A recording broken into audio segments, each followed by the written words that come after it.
All right. So, we're doing something different today. We're doing a bit of like an interview style chatting thing with Nolen Knox. You've probably seen him in the stream if you've been here before. No webcam today, so we've got artist rendition of what I imagine he looks like on the other end right now. There's basically two reasons why I wanted to do this. One was just because, as far as online communities go, I think a lot of times they're very one-sided. It's like a broadcaster talking to an audience, and then you get like text back. But it's tough to really get to know the people who you're speaking with online. And I think they're just as interesting as I am, but I'm the one who's blabbering up here. So I wanted as an opportunity to get to know people. I'd like to do this with more people going forward. And then the second thing being, I like this format online. I know a lot of people do it, podcasts, talk shows, whatever. But I like the idea of doing it where, there's nobody's selling anything, right? Like, obviously I want to grow my channel, all that kind of stuff. But unless Nolan's about to surprise me here, he's not trying to sell me on any product or persona or anything like that. It's just a real conversation with a real person about life, and so maybe we learn something, maybe it's entertaining, who knows. We'll see what direction it goes. So Nolen. Oh, go ahead. No, I was gonna selling some candy bars, for charity, but I mean, that's about not. Yeah. Oh, great. Now I get to look like the bad guy I turning down know, charity can. Yeah. with the Mally bars that people go around on holidays. Oh, okay. Uh, Yeah. Here it's all the Girl Scouts cookies. That's what we get. Yeah. I mean, just to introduce Nolen a bit for anyone who maybe doesn't know him or how I know him. One of the earliest kind of followers on the stream at Hearthstone, pop in kind of day to day, and we talked a little bit through Discord and stuff offline. Tried to help out growing the YouTube channel, stuff like that. Offered me some advice, and then I don't know, sharing some random funny videos and stuff that we both kind of get a kick out of. I just thought he'd be somebody kind of interesting to get to know more. What's up, Flash Kid? But Nolen, you can probably give a much better introduction than me. Tell the people about yourself. for sure. So, pretty much, came around the Hearthstone days. I mean, I think that's what you started with. I'm pretty sure. And when Classic Hearthstone came back, I used to play Hearthstone way back, like in 2014 when it first came out, and I quit for like really, really long time. And when I saw Classic come back, I was like, oh, let me jump back in here. And then I actually never hit Legend because I never played it competitively. I just play here and there. So I was like, okay, this is my opportunity to go back in time, try to hit Legend, whatever. And then I was going through streams. Then I came across Dex, and I was like, oh, okay, this guy's cool. Like, he kind of reminds me of like people back at home, like, pretty chill people. And yeah, so that's how I kind of stuck around. And so now I've been here for a little bit of time. I think I was one of your first subscribers, I would think, right? I think you were the first. I The believe first? so. I believe Oh, so. Yeah. If so you the weren't first. first, you would have been like first two or three. Yeah. Yeah, okay. I remember because it was like, yeah, it was a lot. It was a long time ago, and I was still waiting on your emotes. I'm like, where are these emotes at? Yeah. And the people are still waiting. Yeah. Still waiting. Yeah. But yeah, I guess a little bit about me. So yeah, I'm from Ohio. Currently working as my title is always weird to say because I just started this job as Dex. No, I just started about a month ago. So I'm a business consultant in technology risk. So yes, I do that now. And I think I said I was in Ohio. I don't know what else. You had to kind of lead me into those questions. I'm not good at giving like just a general overview. Yeah. Sure. No, I So mean, yeah. I sort of expected it's the job interview answer, the who are you or whatever. Yeah, kind of scratch the surface of it. But I guess like career gaming, that kind of stuff. Oh yeah. It is kind of a good place to start. I'm curious, how much do you find that sort of stuff actually like defines you? Because I know a lot of people, they take their career very seriously and like get into that's kind of their character, their personality. They're very proud of it, that kind of thing. And other people, it's like a means to an end, right? It pays the bills, but now I can go do the things that I really, really care about. Where does that kind of sit with you? That's a good question. So, yeah, I pretty much do default to the whole, oh yeah, I'm Nolan and this is my career, just because like that's what people quickly are judging you on. Mm-hmm. But in terms of it defining me, it, I feel like I'm gonna go back a little bit because I used to be a people operations manager, which was pretty much like HR, and that did not define me at all. I did not have a passion for it. I felt like I was some idiot, like with this job title. It was just like very fluffy. And then now my new job title, I feel like it's more technical, so I feel a little more proud saying it. But I don't feel like it defines like my interest to that capability. Like I really like technology. I like software. I like games and stuff like that. But if I was to meet someone in person like that, or that I really want to get to know, I don't really talk about my job. I talk about my interests and my passions. So I feel like those things do define me more than like my career for sure. Okay. Do you mind getting into some of that? Because that's the shit that I want to hear about. Yeah. Yeah, of course. So I've been gaming since that's like my probably biggest passion would be probably games, which obviously we're on Twitch, right? Like a lot of people have the same passion. Yeah, it's either that or like ear licking microphones. One or the other. Yeah. Right, or just a big meme. Yeah. Like pretty much. And so yeah, so I would start off, Nintendo 64. I'm a 90s baby, so I have all those different things like that. But right now at least I'm playing a lot of like Pokemon Unite. I like my little MOBAs and my strategy games like TFT and things like that, like Battlegrounds or whatever, et cetera, Hearthstone. But right now I have actually not had much time to game. But I also like to video edit a lot, which I think you kind of know, because I used to also stream way back in the day. Um, so I'm really good at I like making music videos. So I like to kind of take different people's voices and turn it into songs. I'm actually decently artistic. I like to actually do virtual art. I haven't done it in a while, but I used to do a lot of that on my phone. And don't let me keep rambling. Like I can pause if you want to ask me questions between like the different things that I do. No, good. And then also I am a big movie buff and TV show buff. I love anything that's mysterious because I like my current job is technology risk, but it's kind of like or not kind of it's IT auditing, and so you're doing an investigation. You're trying to figure out stuff and putting pieces together. So that's probably like my biggest passion outside of gaming is I really love mysteries. I love trying to figure things out. I just watched this show on Amazon called what was it called? How to I Know What You Did Last Summer. And so it was a murderer and you had to try to figure out who it was. And so I just love trying to figure out who did what. Even in my real life, growing up I was nosy. Like I would like if somebody had a scandal going on, I was back out with my little magnifying glass trying to figure it out, and I was always like, oh, I think this happened, I think that happened. So were you known as like the tattletale guy, like don't let Nolan in on all the bad shit that we're doing? Oh, okay. Absolutely not. I was probably the one doing the menacing things, if anything. But I liked it to know like who, like if someone, like how like when people like disappear from school or something, like in high school, and you're like, oh, are they pregnant or did this happen or that happen? Like I'll always be trying to figure it out. Yeah, I remember that. And it was always like the they appear somewhere else, like maybe their parents take them out or whatever. Oftentimes between years, you didn't have cell phones or something like that, and it's like I spotted them in like a neighboring town in the grocery store or something. Yeah, absolutely. That's cool. I was the one figuring it out. So mystery stuff. So are you big? Is it like just movies? Are you big into like books? Like there's lots of like puzzle solving games, stuff like that. It would just be like the shows and stuff. Any shows like how when you would watch a show, or usually it used to be week to week, but now we got Netflix and stuff. People used to write like long theories online. Yes. I would be like that person who would be like clicking away in the comments, like giving my opinion, like, oh, I think it was this person because this and this, and I would be like going back frame by frame and be like, oh my god, I see a shoe in the background. I think that's like a size 8, like that's so and so shoe. That was me, or still is me. Okay. So this is interesting because I am the complete opposite, and I know lots of people are like that. The show that this brings up in my mind, one that I am not a fan of, but I'm curious, did you get into Game of Thrones? Show or the book?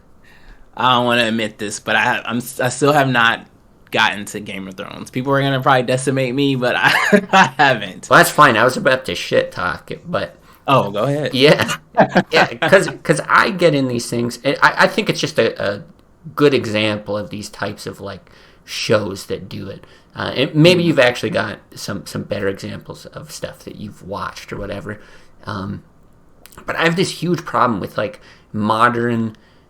I don't know if it's modern. It's been around for a while. The way that they make television shows now, or Netflix shows, streaming shows, is it's like you can almost tell that they're holding out for like a new contract or something, right? It's like we've got an idea for the next season or something like that, and like, okay, we're gonna put in all these like mysterious elements. Maybe they wrap up, maybe they don't. Lost was a really good example of this, right? Like, well, there's this weird thing. What could it be? And then it's like, all right, well, you got to wrap it up in 2 seasons. And they're like, oh, fuck. And then just like mash it all together. And it's just this like tangled mess that it like, why did you throw all these hints, these clues, these whatever, if they don't like actually add something to the story? So it's why I like tend to avoid long series. I tend to, get away from anything that says it's leaning towards that sort of mystery element. I don't know, but as somebody who likes that kind of stuff, what is it that like grabs you about it then? So on your first part where you mentioned like where how they kind of drag you along and stuff like that, I don't like shows that do that where they are giving you red herrings just to give you a red herring. Right. Like those kind of shows, I usually can tell which, not like to sound like I just be really knowing everything, but I feel like I know within the first couple episodes when, if it's a show that's like kind of, I don't want to say masterfully written, but they write it where it's with intent. So like Squid Games, that show, everyone loves that show. I could tell after like the first or second, no, I want to say maybe the second or third episode that I was like, oh, there's something I can solve here. And I realized that like I want to know who's running the game. I want to know what's the purpose. I want to figure it all out. And so I'm watching for clues. And spoiler alert, if you watch, I won't say who it is just in case someone didn't watch the show. But that show was very intentional, from the scenery, the props, the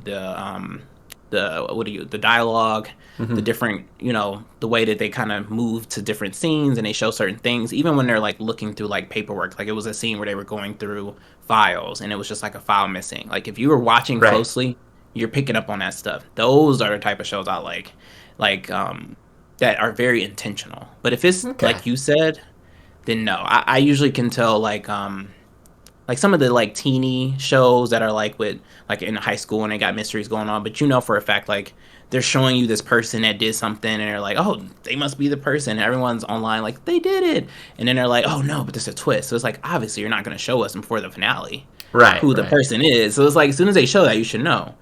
So so shows that are very intentional is what grabs me. And I can go, there's plenty of shows I can go over that are more intentional that you might like. Right. If you like that. Well, Squid Game's a good one to hit on, because like I don't like all that many shows at all. I don't get into like the latest and greatest or whatever. Like I don't know. Television's just not like the medium for me. But that was one show that I started watching, and then I blasted through in like 2 days. I was like, wow, this is really, really good. And I actually, the YouTube algorithm, as terrifyingly accurate as it is, then starts recommending me all this Squid Game stuff. And I actually watched some people who analyzed. I know the stuff you're talking about now. Going through the files, and there's some foreshadowing in like the early parts of the show as to what might happen later and that kind of thing. And now I didn't make any of those connections myself. I just, sit back and like, feed me the good, fun television. I'm those people who sit there with the stupid masks and are like, die for my entertainment. It's fun. But okay. No, I can see that. I think that actually helps clear up some of that, because, I still, I don't know. I would like to talk to somebody who's into one of those like giant long series and get an idea for like why they're as popular as they are. But no, something like that really that makes sense to me. Do you have like a favorite series or movie or something like that within that genre that you'd point to? I want to hit on a couple of your points that you had just pointed out, but to answer that specific question,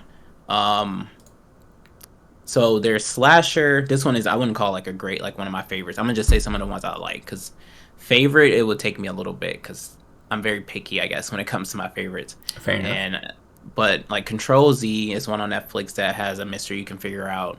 Um, what did I just slasher that has a mystery. Usually like they're murder or some sort of a psycho. Like that's usually what it comes down to. You're trying to get into the person's mind. Fair. The How Did You Get Away or I Know What You Did Last Summer on Amazon. I just recently watched. Obviously, we talked about Squid Games. There was another one. I had to like go way back in my memory. I think it was called like not Wayward Pines. It was something fairy. I had to go back in my memory bank and try to think hard. But there's a lot. Usually, if you just like go for like just genre tags, and I'll go through and watch a couple episodes to see if it's like an actual mystery. Um, and I wish I could give you like a really great one to check out right now, but I'd have to really go back to my watch list on that. But the recent ones I just came to mind, I think are good to all check out for sure. Okay. And then you said, what brings people to like those long drawn out things? Yeah. So for me, at least, because I've watched some series that's gone 8, 9 seasons where you're still trying to figure stuff out. I feel like for those, it's the how do you say it? It's the journey. Some people, and I know you're probably like, well, yeah, of course it's the journey, but the journey of like getting to know the characters, getting to feel connected, or if it's like relatable in some way. Usually, I feel like it's something like that that keeps people just keep coming back for more. They're not necessarily like they know it's dragging out, but they fell in love with the characters. Kind of like Walking Dead, how that's been on for so freaking long. Yeah. Yeah. They feel like they know the characters, and that's why like when a character gets killed or there's a twist or whatever, it really impacts them, their emotions, and I think they get emotionally connected. That's what I think. Interesting. Okay. Yeah, I guess I could see it because I see a lot of parallels to like soap operas or something, right? It's just like the cool version of a soap opera instead of like the doctors running around with the nurses. It's like, well, now they ride dragons and they're kings and queens and stuff like that. It's like, all right, yeah, it's like a cooler setting, but I don't know. I guess I just never get that invested in them. But yeah, okay. I guess it makes some sense there. I mean, you're kind of cool. You're kind of too cool for school, though. You get that little vibe of like, yeah, I'm just here. Like, I feel like you go to those parties or like a picnic or something. You're like, not saying like you'll socialize, but you're kind of sitting back like, yeah, I'm just too cool for this. Like that's just the vibe you give off, and that could be totally wrong. But yeah, it's kind of like you're logical, like too logical for that. Yeah, it's kind of accurate. It's that, or it's let me down as many beers as I can to that's my icebreaker, and then it'll just kind of come out. Yeah. Yeah. I don't know what it is. Sometimes it's hard to get wrapped up in that stuff, but it is like a medium thing because. In gaming, I can get really wrapped up in stories. And I don't think that there's that many good stories in games. But the medium itself, I just feel like lends itself better. I'm not a big book guy either, but, there's a few good ones in there that I read when I was younger. But I don't know, movies, it feels so... Movies and television, at least... when you look at like the West, because I know like British television does it different. Squid Game is very refreshing because it's Korean, and I've watched like a lot of Korean movies now. My girlfriend is Korean, so I kind of get that exposure. But you have like all these tropes in the West where like, okay, I'm gonna watch a horror movie. My girlfriend loves horror. We watch all the shittiest horror movies on Netflix. Something I enjoy the shitty nature of them. She enjoys the actual paranormal whatever going on. But it's like, okay, you just have a checklist of like, I'm going to get the music that ramps up and then the cat's going to jump out, you're like in the new house, walking through the rooms and it's like, and then you turn the corner and it's like, oh, fuck, it was a cat. And then I closed, that was going to happen. Yeah, I closed the medicine cabinet. Oh, my husband's right there. Oh, fuck, who would have guessed? And right before I killed the bad guy, I'm on my back reaching out for the flower pot. And I break it over the head. It's like, fuck. Like, I've seen this movie like 4,000 times. Yeah. And so that's where I find it like really, really difficult to get invested in characters or settings or anything like that because I don't know, and unless you really do something different, yeah, it feels like I know these people, and I just want you to lose this time. I don't want you to come out of this. And that's where I 100% agree with you. Like it's like you're watching the same thing. They're all pulling inspiration from each other. You know what I Oh mean? yeah, And that's why when there's something that has like a twist or something that's like tricks me to the point where I'm just like I never saw that coming. That's when it goes down in my books of like this was legendary. Like I watched something called The Voyeurs, which people might be like, oh, that's a little, it's a little raunchy, but it has such a story that I did not expect. okay, And I can get into that a little bit in a second. But then also you should check out Panic on Amazon. Panic is also another like mystery you can figure out that I think Panic. had a bit of a Okay, twist you don't necessarily get. But like, I don't want to ruin it, so I don't want to get too deep into like Warriors or whatever. But sure, sure. when you have those stories that, like you said, they're just all like a copy and paste of each other. Yeah, no, I can't do that. But when it has something where it's like a character who is the main character of the whole show, just halfway through just dies, and then it's a new main character, and then something else happens, like stuff like that, where you just don't expect. You're like, well, you don't kill the main character right now before the end, or you don't do Right. this before that happened. Like when you break those archetypes, that's the stuff that I like to try to get to if I can. And I usually can kind of tell within a couple episodes, like, okay, this is something that might be worth it, or this is going to be a copy paste. Right. Yeah, and sometimes I guess that's the case. Like I'll go back to Game of Thrones. I was kind of forced to watch it somewhat in the background as a silent observer while I was gaming as it was coming out. Mm-hmm. And it was kind of known for that, right? Like, oh, it kills this character that you'd never expect to get killed, or this thing happens. But usually it's like a character death, but then I had to endure all this stuff going on in the background forever and ever, where it was just like, yeah, and then this guy dies. You would have never thought that, and then that guy dies. But like, where does it all matter? Is it all coming to anything in the end? And it just never felt like I cared or it was leading anywhere. Whereas, like, yeah, you mentioned Squid Game earlier. I think, speaking with my girlfriend about it, she's like, there was some kind of cheesy Korean tropes in there and stuff. And, that's not, like, real appealing for her. But I think watching that, there wasn't anything that was like, oh, there's some twist or whatever. But, like some amazing, wow, they did this so differently. It's just that they show you kind of what it is from the beginning. Hey, this is the story that we're telling. And they like really got into the characters. They were played very authentically. They were told really authentically.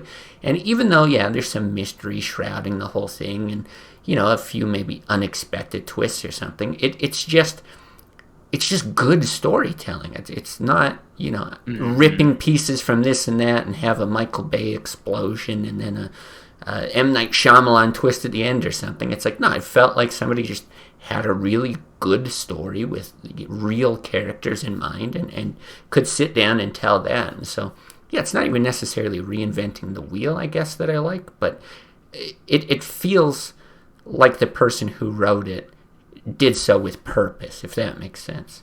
Yeah, they definitely wrote that with intent. And I agree. I don't think that they did something crazy twists really much in that. I mean, I think for some it was a twist that they didn't know who the owner of it was for a lot of people. But I will say, like you said, the storytelling was so, it was so emotional where you got really connected to the characters very quickly, which is very rare in such a short amount of period of time. And I also feel like people are really fascinated with death. Because if you notice, everything we watch on TV is a death related or murders or Yeah. And I was talking to a friend about this the other day, and I was like, they paint out sociopaths and psychopaths in these different lights and stuff like that, but they technically are romanticizing it in a way.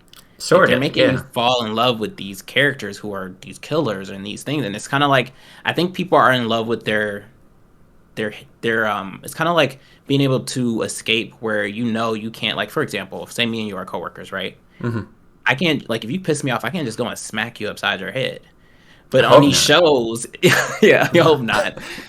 But on these shows, that's what they can do. Like, they're just like, literally living without chains, and that's I think that's what wraps people up too. Yeah, I In a think. pieces. Sorry, I didn't mean to cut you off. Go ahead. Oh no, no, you're good. No, that's what I was saying. Yeah, I was gonna say I think you actually really like hit on something interesting because I've noticed that trend getting really popular too. Um, there's a lot of shows that like I don't watch, but especially stuff that gets into serial killers and stuff like that. Hmm. And I think part of it is I guess like a morbid fascination or something. Like a lot of times they'll humanize the killer or just try to paint a picture of like I know they look crazy from the outside, but like seeing it from their perspective, maybe things start to make a little bit more sense, sort of deal. Um, Hmm. but I also have this theory that it's not so much the living out of these like I wish I could. Everyone wants to like shit on their boss's desk or whatever, but but I think we kind of live in like dark times, and not that history is rainbows and sunshine all the time either.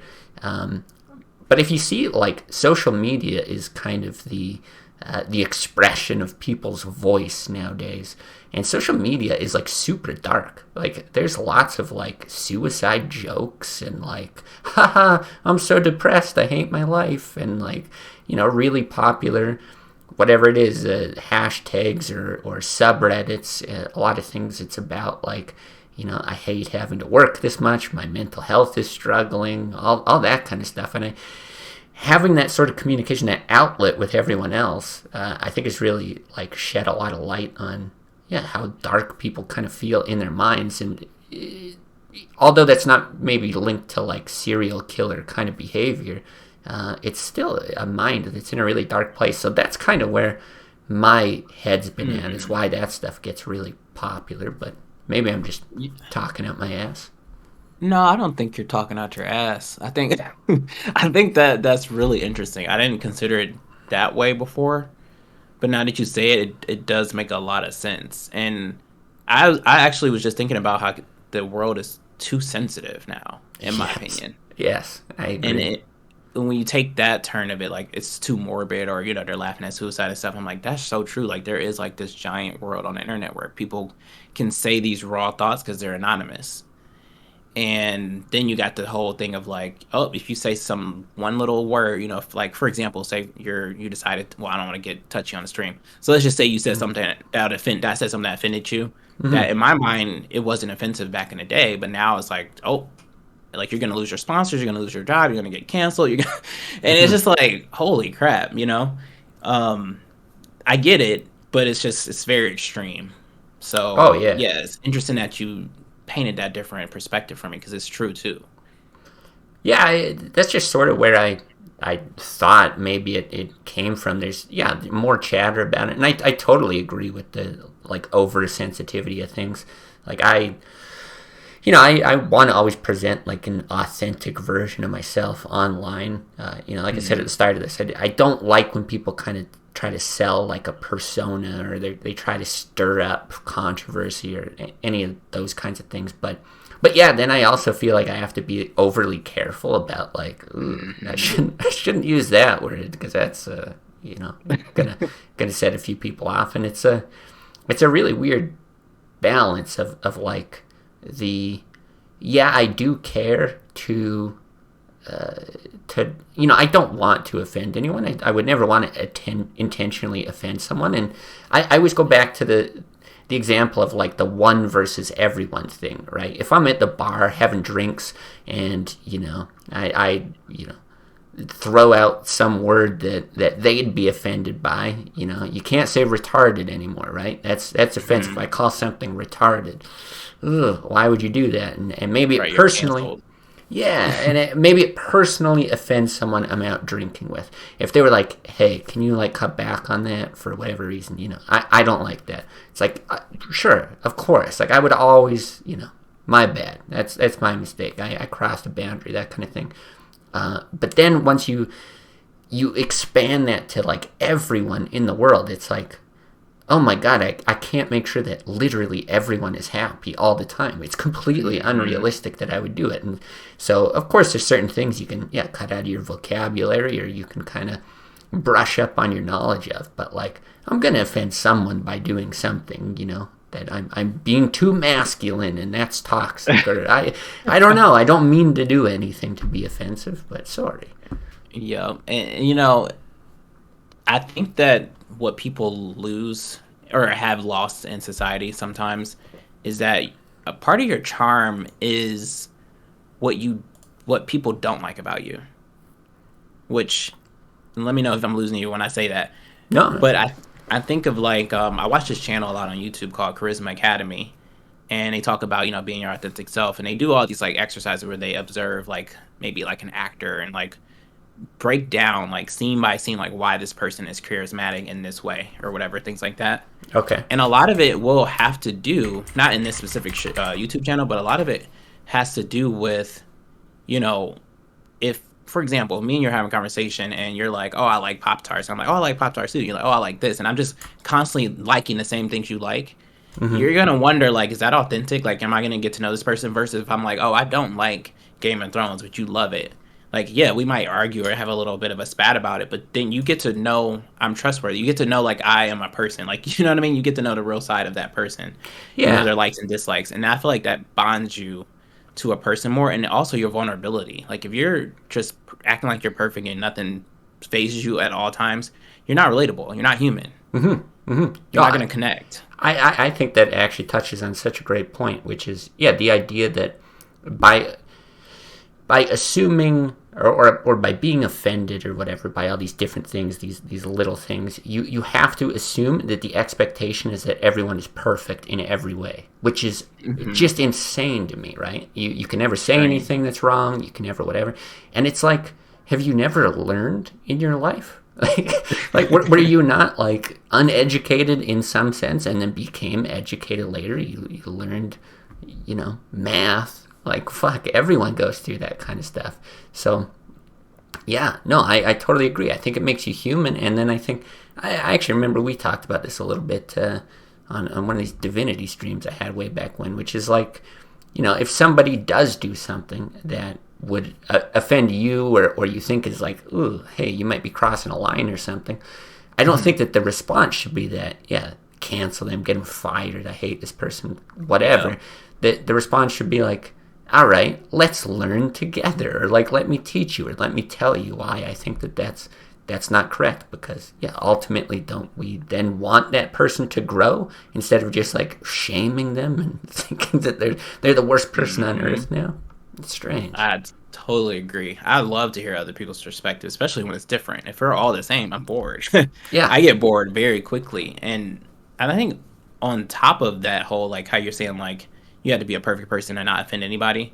But really, people are just using it to weaponize. They're weaponizing their offenses in a way. Like, yeah, literally, there's, how you back on YouTube when I stream, that whole community is, they all fight. That's just what it is. Which you're probably like, you're a part of that. But anyways, they're going around like, I'm a protected class. You can't say that. I'm a protected class. You can't do that. It's like, no. Right. Like, stop weaponizing your fallacies or things that you consider, like, or if you're this way or that way, you're like, oh, I'm protected, or I should be using it. You're literally weaponizing that against people to take people down. And right. That's why I don't necessarily, I never know when I should be like, if I should be empathetic when people are like offended by stuff sometimes. Yeah. Because it's like, I don't know if you're working an angle. Yeah, no, I agree with that. And that goes back to the whole, generally speaking, if it's one person and they're pulling me aside and having that kind of conversation, yeah, I'm going to be a lot more empathetic. But when, it's like the internet or something, right? Like there's a culture or a group that's just pushing something. I don't know, it loses like its meaning. It doesn't feel real authentic or anything. Yeah. Everything's become so transactional too. Yes, exactly. Like how you have to censor yourself. It's like you're doing it for your business, but it's like, fuck, you should do it because you. Oh no, but it's almost like you should do it because you actually feel that way. And it's like if everyone's just walking around censored, you're never gonna really get to connect and know what's behind the mask, anyways. Like, I don't know. I feel like we're kind of ruining a lot of, at least a lot of real connections when it comes to the internet space, from how everything is so sensitive and this and that. Yeah, no, I Just totally agree with that. And the transactional nature, I think you nailed it. I mean, that's exactly what I said at the start of this. I can't stand that idea. And I had way more of this in like the working world when, you know, when you got to pay your bills, you kind of play that game. You're like, well, fuck, I need a paycheck at the end of the day. So, yeah, I'll do some transactional BS with, yeah, my colleagues and that kind of stuff. But yeah, I do. I think there needs to be like more of a push, a space, whatever it is. I don't know if it's just individual people taking it upon themselves to, yeah, just be more authentic. Do what you honestly want to do. As long as it's not like at the cost of other people, kind of thing. right, as long as you're not out slashing people, out in the Yeah, middle of the street and stuff. Yeah, you should be okay. yeah. There's movies for that. That's yeah, Right. yeah. That's what books are for. You can write a book if you want to do that. Exactly, exactly. And that's why I always just tell people, like, we're all just monkeys in a suit, like just dancing, for the man, whoever is controlling the greater purpose of the world. Hmm. And there's something else that it reminds me of. Darn it, I don't want to lose this thought because I feel like you'd like this thought, and now I'm losing it. I'm losing it. Well, I'll go on another tangent and maybe it'll come back to me. Sure, sure. But the whole monkey in the suit thing, I feel like when you go to work. Oh wait, it came back to me. See, I knew it would come back. There was this girl who talked about, you know how like when growing up and stuff, people will be like, "Oh, what's your dream job? What's your dream job?" And people Hmm. say whatever, whatever. Just like how now jobs define us as adults. Hmm. And she says when people ask her that, she's like, "I don't dream of labor." And I was like, it kind of hit me. I was like, oh damn, like she was trying to make a point, like, why should I have a dream job? Why should I Hmm. dream of working? Why should that be something I'm excited about? And it's like, well, you need to live and stuff, obviously, but she the point she was getting at is like, you should be your own boss. Like, you should kind of be able to, do your passions and stuff like that and be able to make a living without having to follow this structure that the world paints for all of us, because we're born in the system and we go through the schools and we do this and that and whatever. And honestly, that's why I feel like this is another little tangent really quick, but I feel like the schools and stuff are making us they're purposely making us dumb. Like, they're not teaching us finances and stuff to make us independently rich. We know that, oh, we need to go to college, get a good job. That's what they're teaching us. They're creating sheeps to control us, in my opinion. That's just how I feel. Yeah, So yeah. I definitely a few things there that I want to hit on. So, yeah, that whole the dream job thing. It's like an oxymoron. Like, how do you have a job that's your dream? Like, yeah, you're ruined if that's what you're dreaming about, kind of thing. And I do.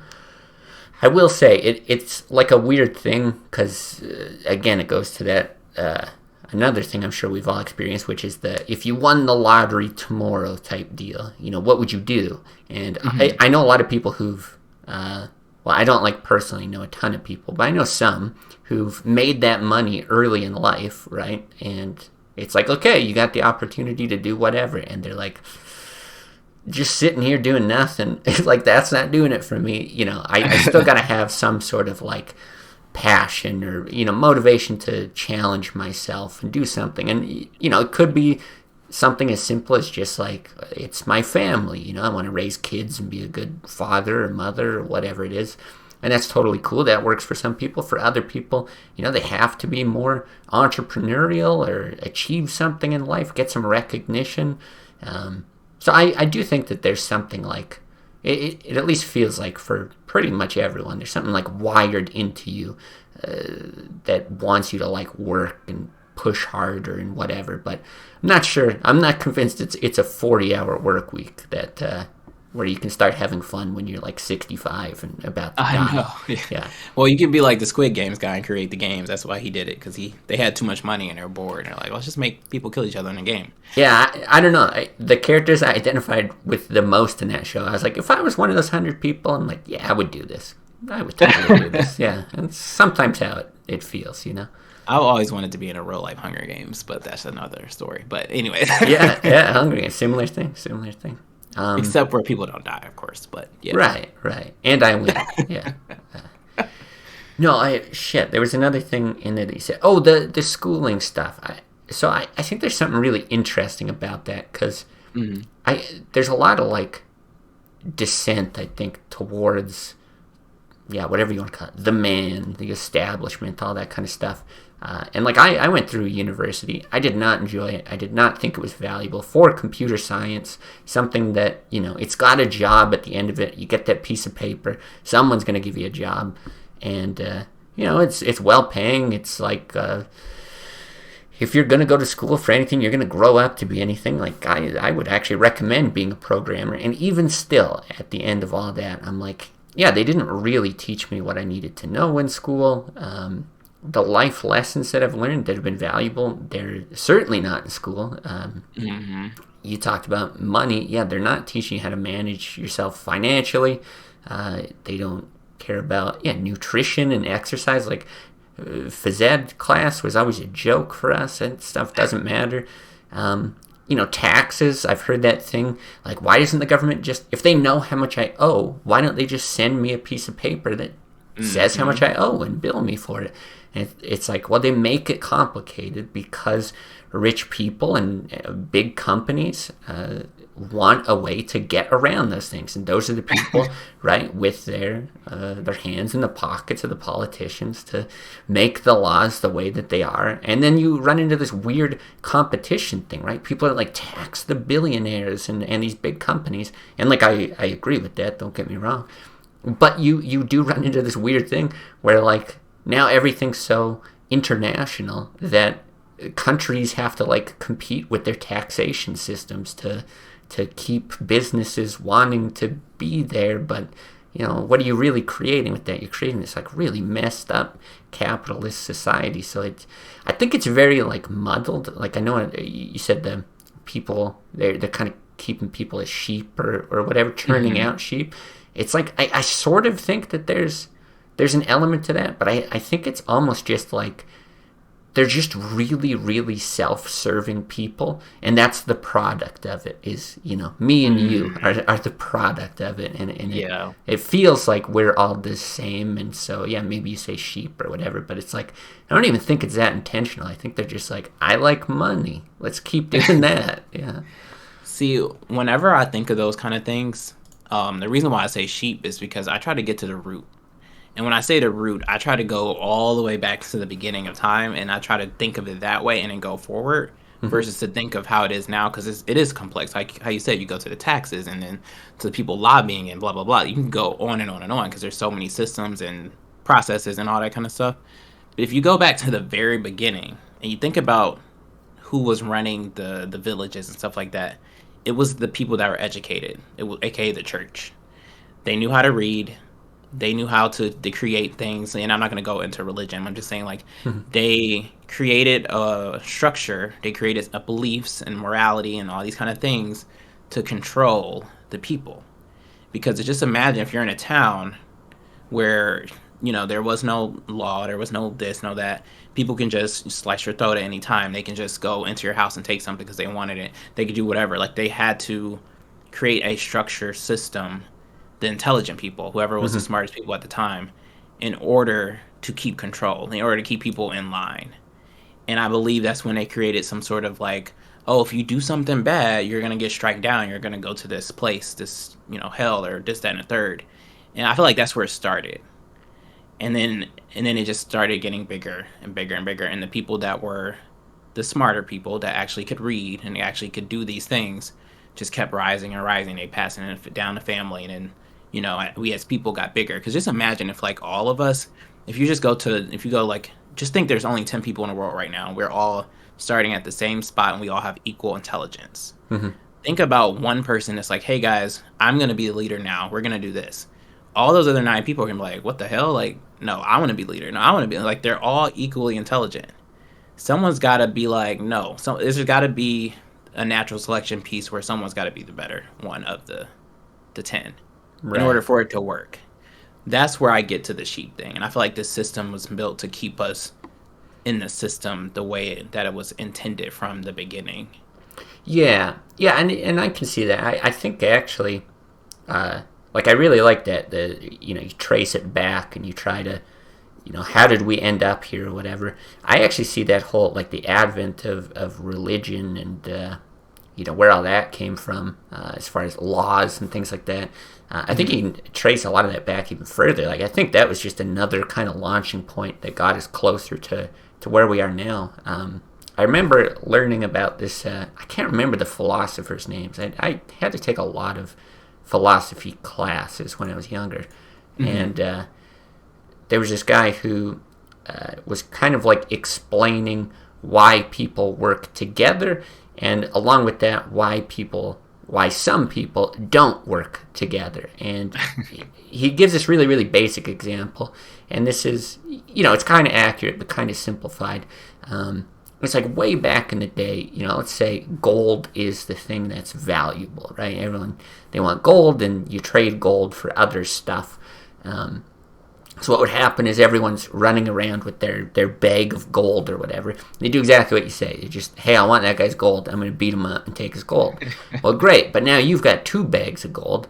So now everyone wants to go beat you up. And so at some point you got to be like, how about we work together? We put our bags of gold together. We look out for each other. No one will beat us up. And then, that kind of expands to, someone's like, hey, well, I don't have that much gold, but, like, maybe I've got a place where you can put the gold. We'll call it a bank. And, like, work out food and all these kinds of things. And they work to help each other. And so that sort of structure is just bred out of necessity because, otherwise nobody's looking out for anyone else. But then the whole idea of, well, why do people kind of put a curveball in all that? People who take advantage of it, and, like, a lot of people will cite, the high percentage of CEOs that are like sociopaths and things like that. Why are all these rich people just complete fucking lunatics? And they got no empathy. Well, what happens is, like, you build that structure of relying on others because it only works in groups, in these big groups. If you had only 2 people, one person could still potentially beat up 2 people, or maybe goes and gets his jackass friend and beats the 2 up. But if you've got hundreds of people, thousands of people all working together, one person can't really, go beat everyone up. So what you do instead is you leverage that system. You become you're that sociopath person. You cheat, you lie, you scam, you say, oh, we'll work together. I've got a place where you can store your gold. I've got a thing I can trade you, I can whatever. And then you take their money and run, that sort of deal. And, you can only have a certain percentage of the population that are going to be successful doing that kind of stuff. Because, if everyone does it, everything crumbles in the end. Yeah. So there becomes this weird, like, equilibrium of, like, a lot of really empathetic people who want to work together and see us all succeed, and then just a handful of people that are, assholes, and they just want to take advantage of the rest of people. And it's very reflective of what our society looks like now, and that's kind of how it feels. Everyone just, out for other people's bags of gold. I really like that. I really like the visualization of it because I like picturing people beating people up, but I also like the hope, just the way that kind of construct was created. And to hit on one of your pieces, the sociopath piece, I have a lot of thoughts on that. And the one thing I will say is that I feel like, well, some people consider sociopaths as, what do you call it? What is it called? Like a evolutionary trait. Yeah. Like it's something that makes you better or enhances your way of life or whatever. Because the way that people describe sociopaths, a lot of times I think of them a little differently. Where, how you were like saying like they're a-holes or this or that and they're taking advantage. Because that's like what we get, right? Like that's how it's painted in the media. That's how it's painted this way or that way. Mm-hmm. I look at it kind of like where if you think of like when you're a child and you learn English, that's your native language, obviously. Mm-hmm. You learn it without thinking about it. Like you just happen to know it. Like once you're a certain age, you're just speaking the language. And in that learned time, you can choose to speak or not to speak. You know what I mean? Like you just right now, I can just stop talking anytime I want. Mm-hmm. I look at sociopaths as that child who emotions is like a language. They learn how to do these emotions, but they can just decide when not to feel or when they want to feel. And some people, you read these articles, they'll say like, oh, they just can't feel anything, they can't do anything. I don't think it's that black and white. And I always think anything's on the spectrum, anyways. But Hmm. that's just like my theory on it, because I feel like they can. That's why they're able to make these difficult decisions or do these certain things, because they can just at any time turn off that emotion. And I don't know if you've ever seen this show. It's called Vampire Diaries. Nope. Um, on the show, they have the vampires, and one thing that vampires can do is that they can turn off their humanity, which is basically their emotions. And usually they don't do that. They're so normal. But all their emotions are heightened. And I picture sociopaths like that in a way, because it's like they have heightened senses of certain things, which that's a whole nother topic. But basically, the vampires have these heightened emotions, and they feel things way more deeply. So it's like for them to live easier, they can just turn it off. And then when they do that, they become crazy as hell. They can just rip your throat out or do whatever. You know what I mean? Right. Right. That is what I kind of picture of a sociopath. I feel like they don't have to be these maniac person. Just like you said, most of them are CEOs and XYZ people. Hmm. Because the smart ones aren't out there doing that stuff, but they don't have to necessarily feel if they don't want to, and that's where that negativeness can come from. But some can take it as an advantage, I guess. Yeah, yeah, I think there's a lot of truth to that anyway. Like, for sure, it's an evolutionary thing. I mean, just like I, talked about there, um, right? It's an advantage in that bag of gold system where Mm-hmm. a small percentage of the people can prosper. So that's just going to kind of naturally come out of evolution for sure. Um, I think the only thing that is maybe different, but it's maybe kind of what you're saying, I'm not sure. I watched this, I think it was like a YouTube series or something, or they did a few videos on it, of, talking with people who are, they're like psychopaths. They're, diagnosed as, I'm a psychopath, I'm a sociopath, whatever. And Wait. Do you consider those the same thing, or no? I just want to make sure. I don't believe medically they're the same, but they have like a lot of crossover. Okay, go ahead. Yeah. But they were talking with, I just remember this one, they were talking with this woman who's diagnosed as a psychopath. And it was kind of what you said, where like she goes, I just don't get it. Like, I'm not, she's like, I get in trouble for like beating people up. And she's like, I know that it's wrong. I've learned that it's wrong. Everyone around me says that it's wrong, but I don't get it. Like, what's the problem with it, kind of thing. So she's like, I was like at this bar or whatever. She's telling the story at a bar with some friends. Somebody said something I didn't like, and so I just punched the guy in the face. And he's like, it was a mistake. It was, I know I shouldn't have done it, but in my mind, that was just the right course of action to take. So it's like, it's not necessarily like an on-off switch. Like, you can whatever flip the. I don't want to feel emotion now, or I can learn to feel it. So I don't even think they learn to feel it, is my understanding, but they learn, about it, what it would entail. Okay, I understand this person is sad or feeling a certain way, but I don't have any empathy for it or whatever. And that's true for psychopaths. Right. That's true for psychopaths, but not for sociopaths, in my opinion. Okay. Obviously, I'm not a medical professional, Yeah. but Yeah. from what I've learned it as. Please tell me you watch the show You. I have not. I've heard much about it. I've heard that I should. You need to watch it, because I think that would like bridge this gap perfectly. Because I'm not gonna like spoil it or anything, but the main character's name is Joe, and then there's another character named Love, and Love will be in a bakery, and somebody will say something about her kid or something, right?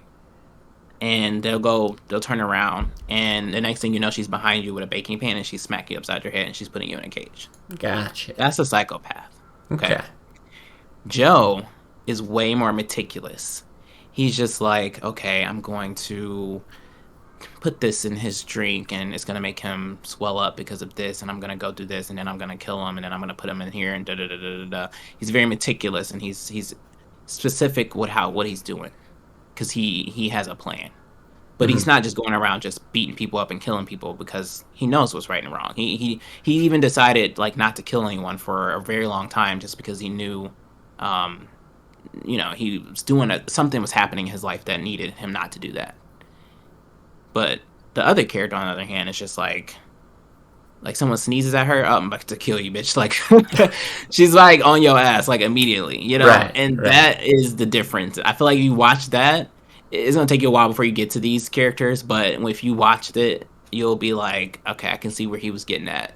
Right, kind And of the delineation. hmm Yeah, yeah, and I won't claim to be an expert in this field or anything. I think actually what Flash gets saying quite interesting, and that's close to his field. I have to get you on here then sometime, Flash. oh yeah, Actually, would absolutely. be happy to talk about that.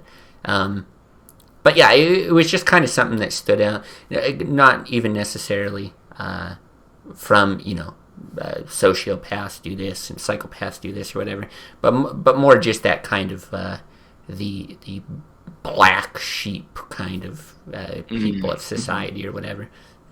But no, that's actually very interesting. Because I like how like you say you're not a pro at it, and neither am I. Like I'm not claiming that either. But I feel Mm-hmm. like I read different books and I read different articles, whatever. But I don't take everything for face value. Like I don't believe like everything that's written just because it was published and went through this is 100% true. I Mm-hmm. take it with like a high percentage. Like if it's a media that I really believe in, 95%. But I always take my own experience and then I put the two together, my Sure. own personal experience. And I know some people can say, "Oh no, you can't do that," but that's what I do because everyone's human at the end of the day. Yeah, yeah, and that's kind of an interesting thing too. The whole like anecdotal evidence versus whatever hard evidence. And I used to Hmm. be someone who was like much more on the side of like no, it's got to be like some published paper and I get whatever kind of information from there. But I've gotten so jaded from even that kind of stuff online, right? It used to be like, oh, if it's peer reviewed, that's how you know that this paper's authentic and this study's good or whatever. And now it's like, sugar's good for you. And you're like, that's weird. Like, who backed that up? And it's like, the Coca Cola company. Like, what the fuck? Like, how do these studies hold any kind of weight? And so, Yep. yeah, there's not to say that whatever studies are always wrong or you shouldn't listen to them or whatever, but there's kind of no replacement for once you've had something happen personally or it's happened in your life or it's impacted you in a way that is just directly I don't know, made an impact on you. Then you're like, okay, now I really get this. Or I'm interested in it and I'm going to delve into it more. And maybe it helps kind of like bridge the gap because suddenly, or sometimes you got like these inklings of like, all right, I kind of think I know how these people do whatever, and then somebody puts it into words, like someone who studied it for years, and you're like, yes, that is exactly what I feel. That's exactly what this tends to be. So, no, Hmm. I do still think that there's a lot of weight in that kind of anecdotal evidence because neither one's going to be perfect. Right, absolutely. And I agree. Like you said, I put a lot of weight into that kind of stuff. And there's one thing you said I thought was interesting, like how you'll see somebody do something and you're like, oh yeah, I know how to do that or whatever. Like with your own experiences and stuff. And I feel like you I feel like as a people, there if you I always like I said, go back to the root. I always be wondering like who sat here and thought like, oh, this 95% confidence interval and this is it's just like it really amazes me when I look at certain things that have come up or just even looking outside and looking at the power lines and stuff. Like we as people have done some amazing things like as humans, Mm-hmm. and so yeah, so like the degree of certainty to certain things, like yeah, okay, I believe this, I believe that, or whatever. But then that's when you get into the supernatural and stuff. How some people are like, oh, I seen a ghost, and you can't tell them differently. No matter how many papers you give them. Some Right, things you just right. can't convince certain people. And yeah, and this is off topic, so I'll let you respond if you have something to say to this. But I was gonna kind of take a bit of a detour or something I Yeah, was go thinking with about. it. Take the detour. Okay. So I listen to a lot of podcasts. And it was one, and she was like a neuroscientist or something like that. And the reason why I'm making this detour is because you talked about like jobs. I mean, you didn't talk about jobs fully, but you were saying like people do stuff a lot and they finally know what they're doing, whatever. Mm-hmm. I had when I first started my jobs, like I said, I've only been in it about a month. The second week, I don't think I told you this, but the second week I was like ready to quit because I just could not like it felt too hard. I was like, I don't think I'm getting this stuff. Like I just don't think it's working out. Like it's all this stuff that's totally different from the career path that I was doing before, you know? Mm-hmm. And I was stressed. Like I was really stressed. And so this neuroscientist on a podcast, she was talking about, this isn't totally related, but it is in a way. She was talking about how like people's minds wander, like how it's hard as a society to pay attention to things for a long time. Mm-hmm. It's like if you just think like if you're sitting here, she was talking about like a boring task where like you were seeing boxes on the screen. If an X come on the screen, you had to press a button.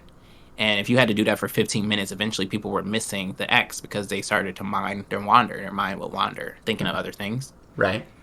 And she said that when your mind wanders, don't quote me on this, but she said something around the realm of like, that's your brain, that's like a evolutionary thing, and your brain's doing that in order, like you're reliving like random memories or whatever. It's like your brain processing stuff to save stuff to a type of memory. I can't remember exactly what, but she was just saying like, for example, if we're just sitting here talking, I'm talking too long, you start thinking about how you went to the beach. Like, that's you saving that memory in your brain. Like, it's like getting processed or filed away or something like that. And this links to this job because that whole week that I was stressed out, that second week, literally my entire dreams, like, they were so vivid, but it was me working. My entire week was me dreaming about me working. Right. And then the third week, I just got it. Like, everything made sense. Like, I was just, like, knocking out papers, and they were like, oh, like you're miles ahead of us when we were in this thing. Like, people were asking me questions as if I was been here for months and months. And I was just like, what? Like, I literally was ready to quit second week, but since I dreamed about it so much, and I realized it reminded me back in college, I would, certain materials and stuff, like, would be hard or whatever, and I would just dream about it, like, nonstop. And then when I would get to the test, I just knew everything all of a sudden. I was able to get an A. Yeah. And I don't know. I just feel like that. I don't know where I'm going with that, but I basically was kind of wondering if, like, have you ever experienced that, or if does that sound like familiar, or do I sound crazy? No, either way. I mean, that just sounds on point. Like sleep, especially, right? That's supposed to be like, that's why humans. Well, that's why everything. I think probably almost everything. I'm sure there's some insect out there that breaks the mold or whatever. But yeah, that's why they have to sleep, right? Is to retain memory. That's the whole point of everything. And yeah, with having dreams about jobs or I don't know, different things that you're learning, like. Hell, again, we're on Twitch. Video games, right? You play a new video game, you dream about that all day, that kind of stuff. And sometimes it's something you love, sometimes it's something you're dreading or whatever. But absolutely, there's weird stuff, like if you're trying to learn an instrument and you're just like, fuck, like I can't play this. Go to sleep, wake up the next day, and it's just like clockwork. You just do it. Yeah. And it's like, what? How did that happen? But it always felt so like unreal to me when I was young, because I was just like, wow, sleep is magical. And then somebody is like, no, that's what your brain does. Why did you think you need sleep? And it's like, I guess that makes a lot of sense. Okay. But even it's amazing. Yeah, even on that, it kind of gets me thinking about like there's so much to do with the human body that is like analogous to computers, because that's almost like you're powering down, you're like saving your work or something like that. And once you start getting into like DNA and things like that, you really start to get into similarities of like memory, like RAM, right, where they've done things. They can extract a movie and put it into people's DNA and then re-extract that from their DNA and watch the movie. Like they could use your they use your DNA like it's a thumb drive or something. It's like, what my goodness, the fuck? Yeah, and that gets into the whole like rewriting of genetics and this is years and years ago. I remember people talking about companies trying to copyright certain genetic strings because, they thought they'd be profitable going forward. Oh, you want blue eyes? Well, we own the blue eye genome or whatever. So, holy crap. So, yeah, no, I think all that stuff makes sense. And, yeah. that's where that conspiracy between like the ancestry DNA. I don't know if you heard any of that conspiracy, but they're saying like that's actually owned by this company, that's sister company of Google, and they're doing all this stuff, and they're just taking people's DNA and secretly doing a bunch of crazy stuff, and we don't know. I don't want to get into too much Oh, details. I don't know all the details, no, but I yeah. have heard about this. Yeah, that there's Mhm. like clauses in it. You send them like some of your spit or whatever, and they're like, Yeah. cool. And now, yeah, we own that. And it's like, I don't know what that means, right? Probably Hmm. nothing yet. But it's just, I don't know. It starts to get into that realm of like, you make a Google search, and Google's like, oh, we own that. And you're like, I don't care. Like, I search for funny cats or something. What do you? And then all of a sudden, you're getting all these targeted ads and stuff like that. And you're like, all right, this is creepy. I care now. That kind of, yeah, Hmm. yeah, I feel like they'd probably be stealing people's ideas and stuff, honestly, if you really think about it. But that's a whole nother trek too. yeah, yeah. There's that. Well, I mean, I don't know about like Google specifically, but I've heard of lots of stuff like that happens within companies, right? There's companies that want you to innovate as like a technology developer or whatever, and if you're Yep. doing something innovative and it's not like company approved, They right? still own it. Yeah, Hmm. exactly. They still own it, so you kind of have to go through the right channels to be like, are you okay with me looking at this? So it's in service of this, and then yeah, do you actually get credit for it or run the project or whatever? Even that gets weird. It's yeah, yeah, Yeah, lots of it's scary stuff. pretty insane. And I think like from one of the things you said like way back in the early conversation, and then I'll probably got to get off pretty. Oh no, well it's up to you. Uh, Going all the way back in the early conversation, you're talking about like you don't like watching movies and stuff, but you were more like into games. And I Hmm. think it has something to do with like because it's interactive. I think like you need to be interacting with it to be like in it to fully like the stories and stuff versus like just being a bystander, just like sitting there watching it. And I feel like that's true for a lot of gamers, at least the Yeah, ones I've met. yeah, yeah. I think though. I guess this is a bit different. I Mm, don't actually think the interaction itself is what adds to the story for me. I've heard that like theory a lot before, and I at least think it doesn't apply for me because games hmm. like, say, The Last of Us. Yeah. Yeah, a lot of people played it, and the story in it really, really good. I think it's great. I think the gameplay not that much fun. It's whatever. You're sneaking Uh, around. You're walking from place to place, and there's a lot of like uh, pick up a ladder, move it over here, prop it up on a building, and I know that those are supposed to be like story uh, pieces, story places, right? It's a time for the characters to interact. Um, mm-hmm. that kind of thing, and it sort of draws you into the world or whatever. But I'm more of like, no, it's boring as shit. I like the Uncharted series much better that they do, where I'm like, yeah, throw me out of a train and a plane and whatever. Like, keep it exciting while I'm playing and tell this interesting story. But because yeah, it's not really the playing that draws me in. It's just what the story tends to be. I think what I like about gaming stories is that they often try to break the mold. Like there isn't really a like a Citizen Kane of video game storytelling. Right? I don't even know what you would say has like the best story of any game. I think people would probably have a lot of different thoughts and opinions on it. Hmm. But with films, it just seems very, I don't know, it's been done before or something. Uh, it's just so much Hmm. of the same. And so, yeah, I would actually prefer something like Uncharted just being a movie. Give me 1 second, getting all these pings here. Um, yeah, I would prefer something like that being a movie, but it's like fine as a game, but I think things that are games that sort of just want to be different, that want to sort of break the mold. Storytelling through something like Dark Souls, which is all like world building, that kind of thing. That I really like too. I think that that's very, very interesting because it's just a different way of getting to know the world. So do you feel like it's the fantasy element of it? Because I know obviously Uncharted definitely got some things that aren't would not happen in real life. But the fantasy element of it, and the reason why I'm saying that is because for me, I feel like games are a lot of carbon copy when it comes to story.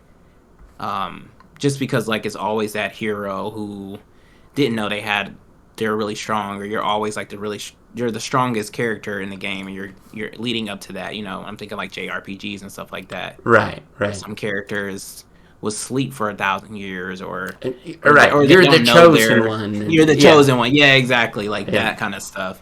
That I feel like is very carbon copy. But maybe like the world is different because it's different, like monsters and stuff, where they can be unique. I guess Yeah, that's what I'm wondering if that's what you're getting at. so I think those stories suck asshole. Like, I think they're terrible. I think, yeah, they follow the same tropes. They're just bad, whatever. I don't like them. Mhm. But it's stuff like you mentioned Undertale one time, I remember, on stream. So you're familiar with it. It's just different. Like a story about a kid who falls into a hole and has to make friends with monsters. And then I guess you can be like, because that kind of sounds like a Pixar movie or something like that. But I guess Somewhat. yeah, you can lean into the whole, well, you're the one playing it, you're making friends with monsters and blah, blah, blah. Then, yeah, I don't know, it gripped me in such a different way. It's like I've never seen something so ridiculous before, something so just out there. But I guess it's hard to articulate. I feel like it wouldn't work as a movie, or it wouldn't be as like charming, or you would have to present it very differently in a movie for me to care about these weird monsters and making friends with them and stuff. Yeah, that I agree, and I think Undertale reminds me of Squid Games in terms of like you fell in love with the characters quick. I Right, feel like, right. and I think that's what made it such more captivating than other games. Not even just the whole making, it's different because you can make friends or whatever. Because you could have went down the bad path where you were killing them and stuff. Right, right. And I think that flexibility to make your own choices also adds a good element to games to make them more unique. Yeah, But yeah, I think the characters were my biggest part that at least grabbed me. yeah, I agree. I think it is. I, yeah, looking at it, I think that probably is it. It's the characters and sort of the narrator or the writing style of things, right? Because even you go to, in Undertale, you're taking candy from a bowl, and it says, like, you take a candy, you took the one or whatever, and if you choose to go back and take another, it's like, you feel awful, it's trying to, like, convey this feeling of, yeah, you're the kid on Halloween that took too many candies out of the bowl. How terrible are you? So even stuff like that, yeah, it made you feel, I guess, that a silly sense, but that sense of morality and, yeah, what am I doing? How is it kind of influencing the Yeah. world? But the characters for sure. And I also think, actually, this is something, I wonder if you agree with this. I hope you don't, because I don't know, some people do, but some people don't. If you zoom out, like how you say you love the characters, Hmm. I would go one step further and say that music is the king to make something good. And when I say that, if you think about it, whenever, like, I remember you talked about the cat jumping out and like it's leading up to Yeah, that, yeah, yeah. the music is what gets you there. It's what Hmm. sets it up for you. You wouldn't be able to, if it was a silent film, you wouldn't know that that was coming.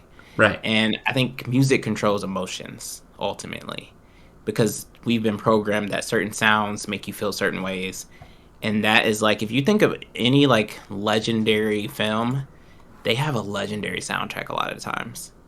And I feel Yep. like Undertale is, as like poorly graphically it had an amazing soundtrack.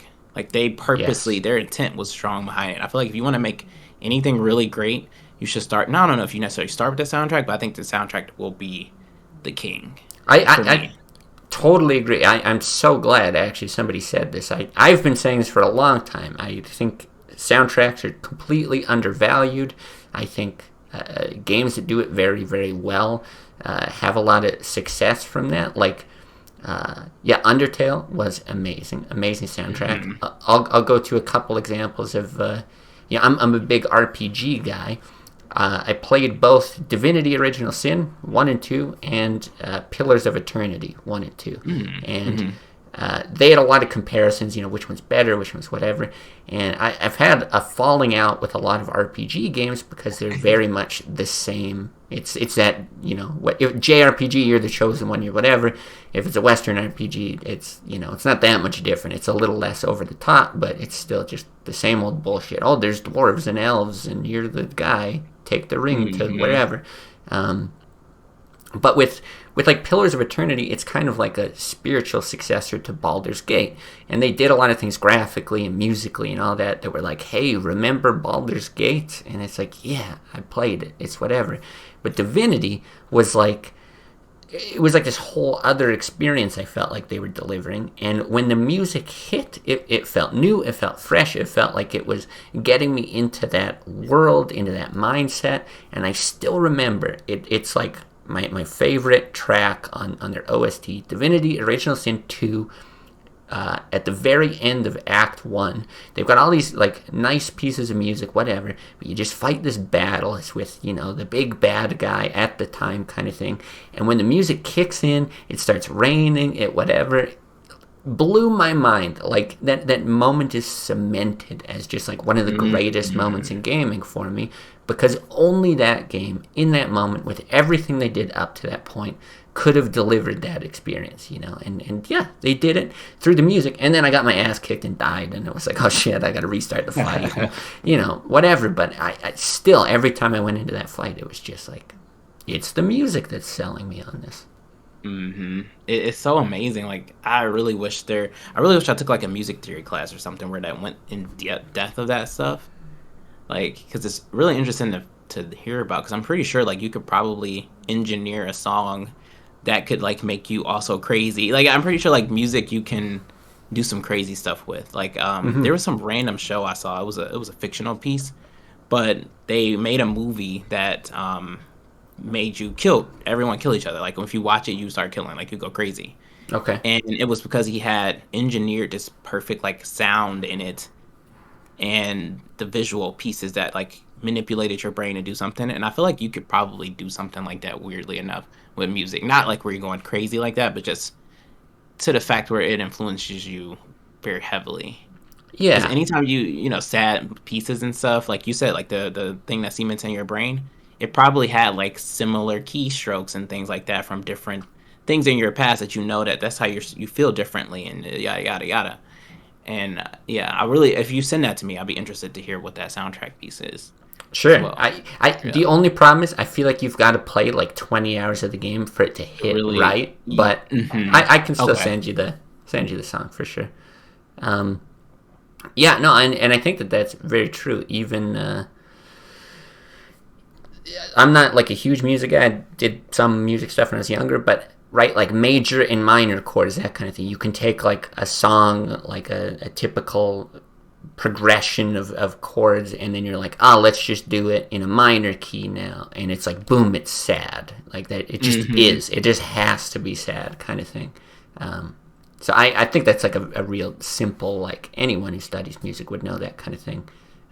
Yeah. But I'm sure, yeah, it gets a lot deeper, and I think it does feel kind of like either a separate team, which I think is the case a lot of times, but a separate team just completely oversees the music, right? And the game development director is just like, hey, we want dark, gritty music, go. Or it's like an afterthought. It's like, well, we've got the game put together, throw some music on it. And yeah, I really wish it was like a little bit more in tandem, right? I want the graphics, I want the characters and the writing, and I want the music all to be kind of harmonious and give the same bit of expression, because yeah, it's huge for me. That's why I like those composers. I always wish I could like meet like a really famous composer or something like that, and just kind of, or like maybe if there's like someone's gonna steal this idea and now we're gonna be broke because we didn't do it first. Nobody watches this. Let's be real. Yeah. Trust me, they got algorithms that pick up words. But no, I'm kidding. But anyways, I would think it would be really cool to see a documentary, which they might have this out already, but a documentary that shows like something being created from start to finish in terms of like a either, I don't even want to say a movie, but from the perspective of a composer, of like what does the writers tell them to say, like, hey, this is the scene, this is my inspiration for, like, I'm just curious, like, what are those conversations like for, like, when you think of like like my favorite composer for like stuff is oh my god, the guy that wrote Time on Inception. I don't know why I'm blanking on his name right now. Hans Zimmer. Hans Zimmer. Ah, Like okay, I yeah. literally before I like sometimes I do this actually. I'll go look to see where he's composed like an album for a movie, and I'll go watch that movie because I know it's gonna be great because he wrote the soundtrack for it. And it usually is. There's usually an epic whatever. Like he's done like the Superman. He's done Time. He's done Interstellar. Like those crazy great movies. Like 12 Years of a Slavery. He's done those things. Hmm. And like I'm curious. Like what? How does that go down? Like how do they turn um that artistic direction into a song? Like they figure out the instruments and the tempo and this and this and this. Like it's like their brain has to be just magnificent. Like because I know it has a lot that goes into it. At least I imagine it does.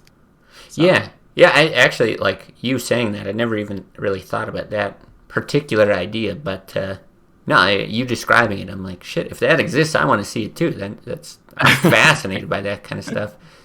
Yeah, and like Flash gets saying here with like Stardew Valley, it's like right one guy who did everything. I think it was the same thing. mm-hmm. Toby, what's his name? Toby something did Undertale. Yeah, Toby. Oh, I don't know his name because you said Yeah, what's his name, but I I'm know on a Toby. first name basis. Wait, Toby Fox. Is Yeah, that it? Toby. Yeah, Toby Fox. That's right. Okay, But okay. yeah, he did all the music, all the graphics, all that kind of stuff. So it just, yeah, you get all those things kind of put together, which is insanely impressive. What one of the things it reminded me of, I'm sure everybody knows, Dragon Ball Z. It hmm got some of the most amazing music in it, but uh, I recently learned a bit about kind of the origins of it, which were, it's a Japanese show, but it had to be dubbed for an English audience, and then I guess a lot of the music changed, and I think a lot of the animation had to change as well, because like, hmm certain sentences are different lengths and things like that. Um, they've got to actually tweak things like that, and so the music that we heard growing up is all different than what the Japanese audience heard, and I had no idea. So I saw an interview with the guy who did the music for English audiences, and he talked about his process because he was given a lot of freedom to kind of just do whatever. And he talked about like something I never even considered, which was like different themes for every character and like place. And so there would be these characters that come back. It would be like, well, Cell is back. Cell has the theme when he's introduced. This is Cell's theme. But now he's here being like, he's powering up, or he's gotten beaten up, or he's whatever. And he would like tweak the music, but it always had that underlying theme, and I never even thought about it when I watched it. But it's like, yeah, as soon as the music kicks in, you know exactly what to feel. You know who's there. If they're about to kick ass or get their asses kicked, or whatever it is. And yeah, he goes into a lot more stuff with that. I forget his name, Bruce something, I think. Pretend I'm on first name basis with him as well. And, yeah, highly recommend looking that up as well, because Yeah, I'll add that to my incredible. list because that actually sounds very close to what we're just kind of talking about. Because he's basically like programming the audience while Yeah, programming his thing. Yeah, it's pretty impressive, like that thought process and stuff. And they do it a lot of stuff like in video games. If you go to OSTs, it's always called like Final Fantasy, it'll be like Lightning's theme or right, Vanilla's theme and stuff like that. And that's their theme because when they come on the screen, that's what you're gonna hear. right. And then when they remix it, because they're like showing growth, like they have a bit, it's the same undertones, but it's a different tempo-ish on it and stuff like that. It's because it's like showing growth and progress, and yeah, it's pretty cool. Yeah, and I guess it kind of goes back to that whole the cat thing. It's like, well, we all know in any new horror movie, the music that's building, and then the spooky thing pops out or whatever. But it's amazing that like you say, they kind of program that in. But it's a new thing. Yeah, you don't know who Lightning is. You don't know who these characters are. But by the end of the game, you know that music corresponds to that person or that emotion or that hmm whatever. And you like don't even realize it. You just think, oh, this is such an emotional moment, or such a good moment. And yeah, a lot of times it is. It's the music that's getting you. Do you have a favorite soundtrack on like games, or do you know? I know you said Divinity was like a good one for you, but like So other than that, yeah, it's a good one. Undertale is very good. Yeah, I love Favorite that. game soundtrack. Boy, I don't know if I could really pinpoint one. Yeah, this is a pretty tough question. Yeah, I don't know. I don't know what my go-to one would be. I think one, if I had to pick like a couple, at least one that I mentioned the Lightning and the Vanille from Final Fantasy 13. I played that on a PS3, I want to say, growing up.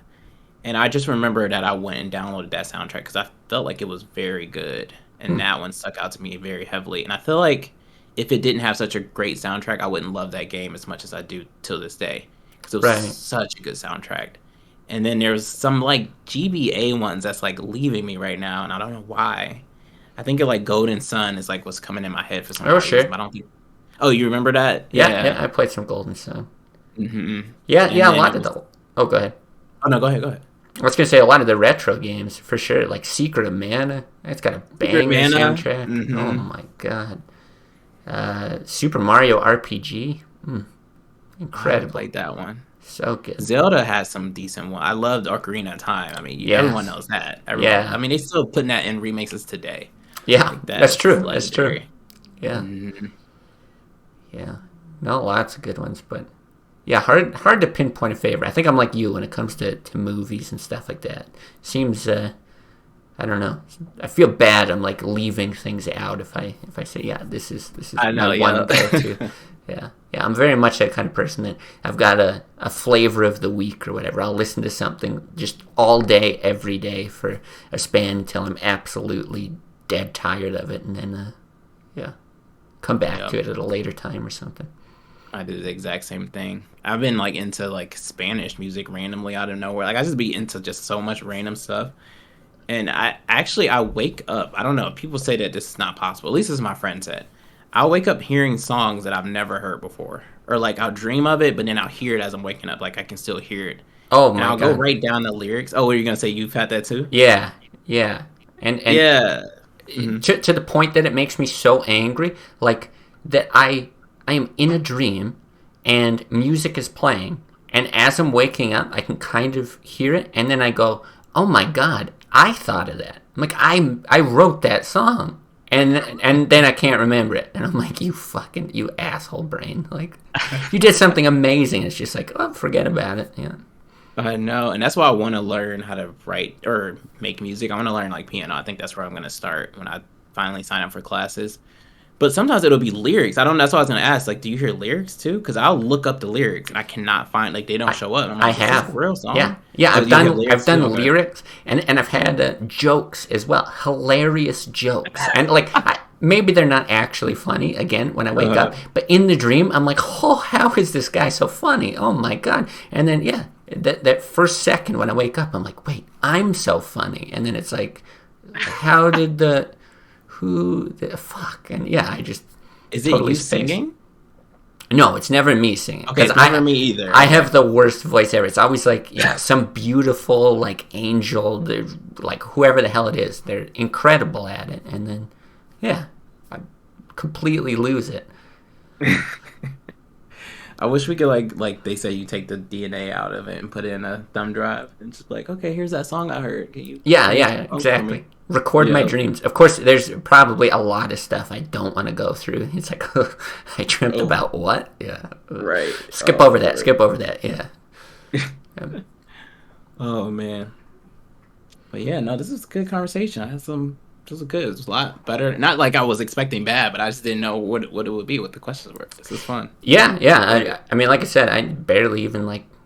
I had a few things here. I hardly even touched on them, so it's just kind of yeah the way that the conversation drifted, and no easy conversation with you, Nolan. I do. I appreciate you coming on, and Well, thank you. yeah, Thank you. I had a lot of Same, fun with it. same.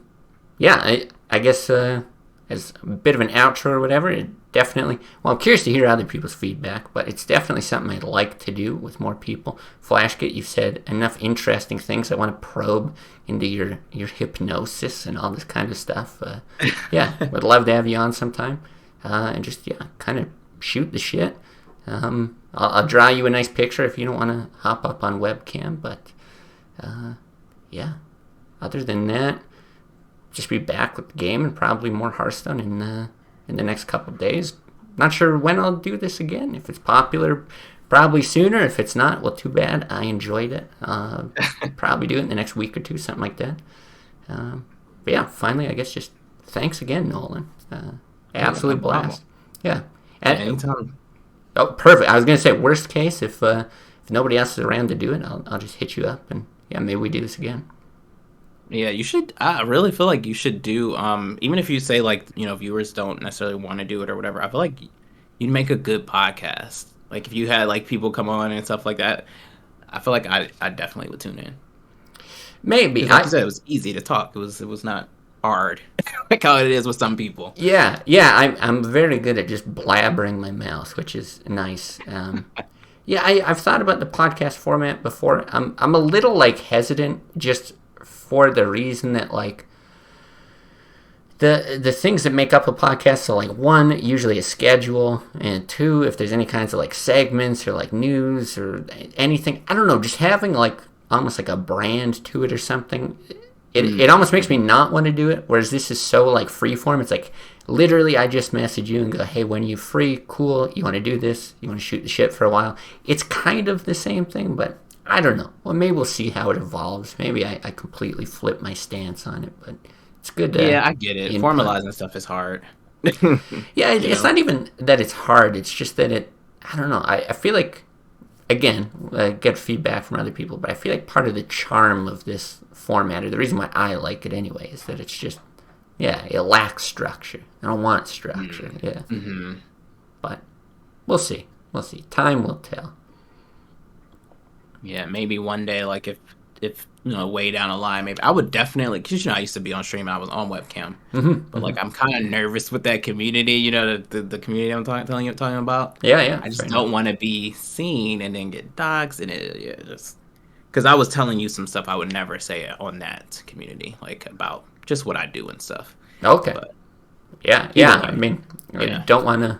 Whatever. I mean, they've seen what you look like now. I know, right? Well, no, people. Yeah, we'll talk more about that one day. Sure. But yeah, sure. No, I enjoyed it. It was great. Thank you for inviting me. Yeah, I had a lot of fun. Thanks for stopping by, and thanks for everyone who was chatting. Anyone on Twitch, YouTube, whatever. Enjoy your nights, and see you guys another time. See you guys.